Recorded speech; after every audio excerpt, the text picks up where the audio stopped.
YSR Congress party రాష్ట్రమంతా ఎంత రాద్ధాంతం చేస్తుందో మనం అందరం చూస్తూనే ఉన్నాం. ఉన్నది లేనట్టు లేనిది ఉన్నట్లు కల్పించి ప్రజలను మభ్య పెడతా ఉన్నారు. మేము వాళ్ళని ఒకటే అడుగుతూ ఉన్నాం, 17 మెడికల్ కాలేజెస్ మేము తెచ్చినాము, వైఎస్ఆర్ పార్టీ వైఎస్ఆర్ గవర్నమెంట్ ఉన్నప్పుడు మేము తెచ్చినామని ఆర్భాటంగా చెప్పుకుంటా ఉన్నారు. మరి ఆర్భాటంగా చెప్పుకున్నప్పుడు 4 సంవత్సరాలలో 17 మెడికల్ కాలేజెస్లో ఎన్ని మెడికల్ కాలేజీలు ఓపెన్ చేసినారు? మనకందరికీ తెలిసిన విషయమే. ఒక్కొక్క మెడికల్ కాలేజీకి సగటున 475 నుంచి 500 కోట్ల రూపాయలు ఖర్చు అవుతుంది. 500 కోట్ల రూపాయలు మరి ప్రభుత్వం, గత ప్రభుత్వంలో ఉండింది మీరే. మీరు ఎన్ని కాలేజెస్కు ఎంతెంత డబ్బులు పెట్టారని లిస్టు కూడా మా దగ్గర ఉంది. సగటున ప్రతి ఒక్క కాలేజీకి 20% చొప్పున కూడా మీరు ఖర్చు పెట్టలేని పరిస్థితిలో మీరున్నారు. అదేవిధంగా ఇప్పుడు మీరు చేస్తున్న రాజ్యాంగం ఏమంటే, పేద విద్యార్థులకు విద్య అందదు, ప్రైవేటైజేషన్, పీపీపీ మోడల్ అంటే ప్రైవేట్ పబ్లిక్ పార్ట్నర్షిప్, అంటే ప్రజల భాగస్వామితో మరి ప్రభుత్వం నియంత్రణతో, ప్రభుత్వ యజమాన్యంతో, ప్రభుత్వం కంట్రోల్ చేసే యజమాన్యంతోనే మరి మెడికల్ కాలేజీ నడిచే పరిస్థితి వస్తూ ఉంది.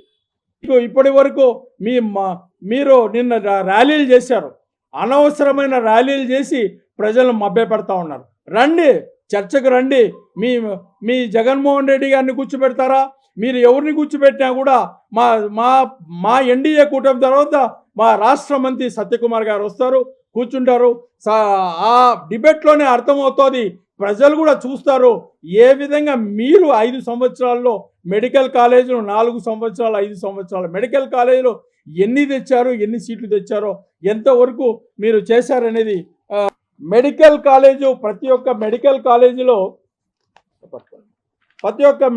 కాలేజీలు ఏ విధంగా గత ప్రభుత్వంలో ఏ విధంగా మెడికల్ కాలేజీలు పోయినాయో, ఏ విధంగా మెడికల్ కాలేజీలకు ల్యాండ్లు అలాట్ చేసినారో, ఆ ల్యాండ్ అలాట్ చేసిన తర్వాత గత ప్రభుత్వంలో ఏ విధంగా వాళ్ళు అభివృద్ధి చేసినారో మీకు కళ్ళు కట్టేట్టే కనిపించేటట్లు మరి డ్రోన్ కెమెరాలతో తీసిన దాఖలాలు మేము చూపిస్తూ ఉన్నాం.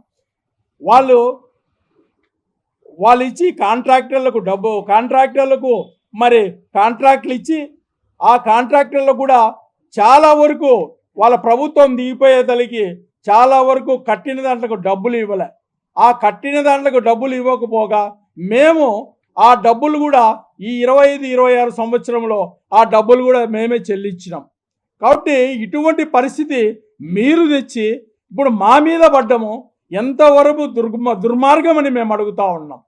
వైఎస్ జగన్మోహన్ రెడ్డి గారు పులివెందలకు 500 కోట్ల రూపాయలు మరి అడ్మిషన్ శాంక్షన్ అవుతే 396 కోట్ల రూపాయలు పులివెందలకు ఒకటే పెట్టాడు.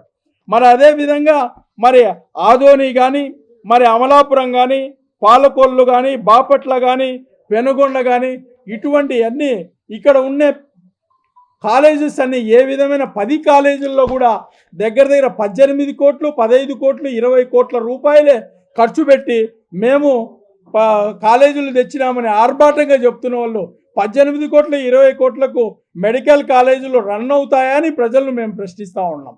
అదేవిధంగా మెడికల్ కాలేజీ ఏదైనా కానీ ఓపెన్ చేయాలంటే నేషనల్ మెడికల్ కమిషన్ తప్పకుండా వచ్చి ఇన్స్పెక్షన్ చేయాలా. అక్కడ ఉన్న ఫెసిలిటీసు, బిల్డింగ్సు, అదేవిధంగా infrastructure, ladies hostels, gents hostels, ఇవన్నీ ఇన్ఫ్రాస్ట్రక్చర్ అన్నీ డెవలప్మెంట్ అయిన తర్వాతనే వాళ్ళు పర్మిషన్ ఇస్తే ఆ 150 సీట్లు మనం పెంచుకోవడానికి అవుతుంది. ఇటువంటి దాఖలాలు మీరు చేయకుండా, ఇటువంటి దాఖలాలు మేము ప్రజలకు సౌలభ్యం చేసేటట్లు, ప్రజలకు అనుకూలంగా మేము పోతూ ఉంటే, ప్రజలకు అభివృద్ధి పదంగా మన ఆంధ్రప్రదేశ్ నడుస్తూ ఉంటే, మన ఎన్డీఏ కూటమి ఏ విధంగా అభివృద్ధి చెందుతోందో ప్రపంచమంతా చూస్తూ ఉంది. ఆంధ్రప్రదేశ్లో ఏ విధంగా 3 సార్లు మన ప్రధానమంత్రి మరి ఆంధ్రప్రదేశ్కు రావడం జరిగింది. 3 సార్లు కూడా పెట్టుబడులు మనకు రాష్ట్రానికి రావడం జరిగింది. వైజాగ్ ఒకసారి వచ్చినప్పుడు 2,10,000 కోట్లు తేవడం జరిగింది. రెండవసారి వచ్చినప్పుడు 53,000 కోట్లు బడ్జెట్ తేవడం జరిగింది.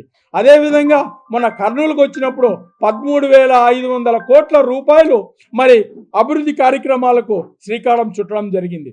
ఈ విధంగా అభివృద్ధి ఎన్డీఏ కూటమి చేసుకుంటా పోతా ఉంటే మీకు ఎంతవరకు ఎంత బురద జల్లే కార్యక్రమాలు చేస్తున్నారే తప్ప ఈ ప్రజలను మభ్యపెట్టేదానికి మీరు ఎంతవరకు ఈ తాత్కాలికంగానే ఉంటుందే తప్ప ముందు ప్రజలు కనుక్కున్న తర్వాత మిమ్మల్ని చీకొట్టే దాఖలాలు కూడా ఎంతో దూరంలో లేదని ఎన్డీఏ కూటమి తర్వాత మేము హెచ్చరిస్తూ ఉన్నాం.